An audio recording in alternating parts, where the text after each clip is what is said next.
গো, তুমি সেই কখন বললে আসছি? এত দেরি কেন?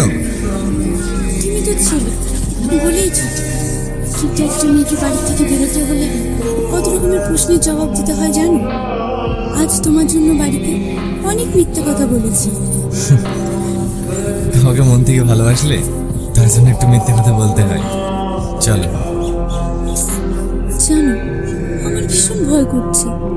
আমি যে তোমার সঙ্গে হোটেলে এসেছি, এই কথাটা যদি বাড়িতে জেনে যায় তাহলে আমাকে শেষ করে ফেলবে।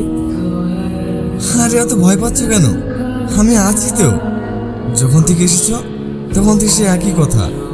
তুমি ভাবলে কি করে আমি থাকতে তোমার কিছু হতে দেব? কিন্তু বড্ড ভয় হয় গো, যদি তুমি কখনো আমায় ছেড়ে চলে যাও। ধুর পাগলি, ছাড়ো তো এসব কথা। তুমি শুধু আমার আর আমি